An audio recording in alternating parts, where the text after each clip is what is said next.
Yawezekana ikawa ni moja ya kitu ambacho watu wengi walikuwa wanasubiri kwa muda mrefu sana, kwamba ikitokea Wema Sepetu akijifungua, je, Diamond Platnumz angeweza kumpa pongezi zake ama kumpa maua yake Wema Sepetu kwa kupata mtoto, ili hali tunafahamu kwamba huyu pia aliwahi kuwa ex-boyfriend wake, kwa maana alishawahi kuishi na Wema Sepetu lakini hakufanikiwa kufanya makubwa kama ambayo Wema Sepetu ameweza kufanya akiwa na Whozu. Sasa kabla sijakupa hii update full in details hapa, naomba kwanza tuungane kwa pamoja. Kama ni mmoja tu ambao umevutiwa sana na umeshangazwa pia kuona Wema Sepetu amejifungua mtoto, lakini pia kama kuna namna fulani hivi imekuongezea kitu shauku na thamani na kuamini kwamba hata wewe mwenyewe mambo yako yatakaa sawa, basi ungana na mimi hapo chini hii video kwa kubonyeza neno subscribe hapo chini hii video. Baada ya hapo like video, kisha kwenye sehemu ya comment utakuja kuniachia maoni yako kuhusiana na hiki ambacho mimi naenda kushare nawe hapa. Mimi naitwa Gabby Official na hii ni Bongo Vibe. Naomba nikukumbushe kwamba kuna story nyingi sana ambazo mimi nitakuwa nakuletea hapa kupitia channel yetu ya Bongo Vibe. Kwa hiyo hakikisha tu umesubscribe hapo ili usiweze kupitwa na video yote ile pale, especially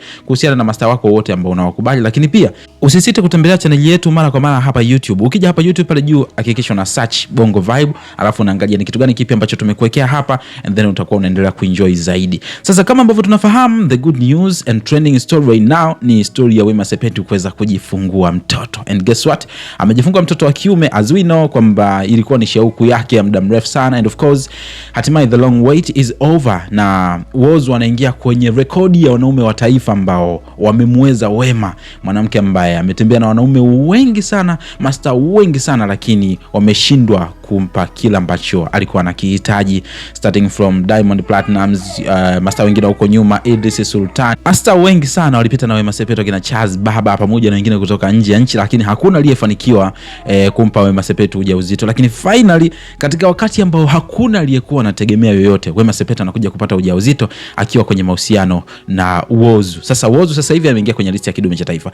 Issue kubwa watu wengi ambao walikuwa wanajiuliza ni kwamba, je, Diamond Platnumz angekuja kumpa pongezi zake Wema Sepetu kwa hiki ambacho ameweza kukifanya?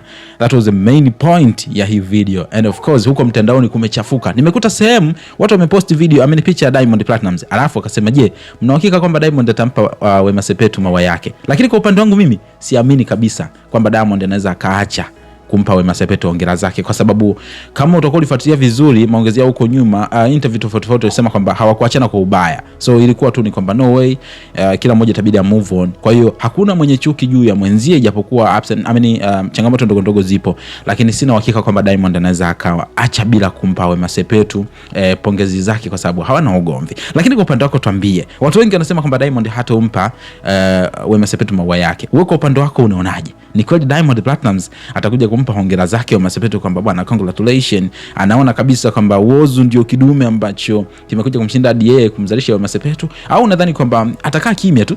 Tutegemee lipi? Tuambie kwenye sehemu ya comment, lakini mimi zaidi usisahau kusubscribe, na kuna mengi zaidi ambayo nitakuwa nakusogezea hapa, na ikitokea any good news nitakusogezea hapa uweze kufahamu. Kwa hiyo like video, subscribe, share video hizo kufikia watu wengi zaidi, na wapate kutoa comment yao kuhusiana na hiki ambacho mimi mama kushare naye hapa. Naitwa Gabby Official, bye bye.